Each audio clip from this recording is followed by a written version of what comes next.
La Mongolie est un pays exceptionnel.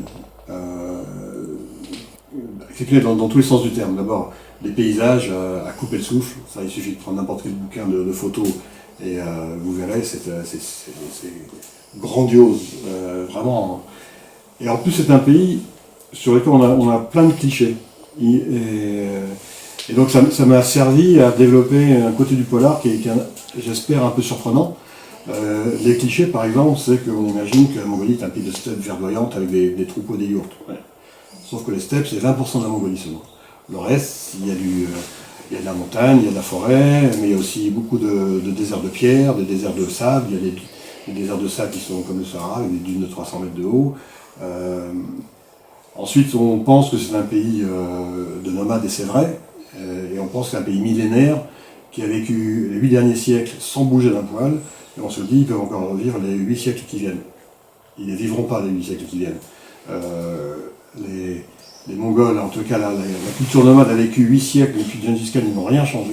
Ils n'ont rien changé. La yourte est la même que celle dans laquelle ce n'est pas celle de Gengis Khan, sauf que lui il l'avait fait monter sur un chariot, parce que c'était quand même l'empereur des empereurs. Donc, mais les autres trimballent les yourtes, soit en camion, en moto, n'importe quoi, mais c'est la même yourte. Et c'est surtout le même système nomade et familial, de clanique, qui n'a pas changé. Sauf que dans les années, au début des années 1920, avec la révolution soviétique, la Russie, la Mongolie, ce qu'on oublie, est devenu le premier pays soviétique en dehors de l'Union soviétique. Aucun autre pays n'a adopté le soviétisme avant, c'est les premiers. Et ils ont fait très fort, ils sont passés directement à la case Staline sans passer par la case Lénine. C'est-à-dire qu'ils se sont retrouvés avec un régime soviétique extrêmement dur, qui a essayé d'écrabouiller tout ce qui est culturel. On leur a interdit leur écriture, qui est magnifique, et d'une calligraphie exceptionnelle. On dirait de l'arabe vertical, c'est vraiment magnifique.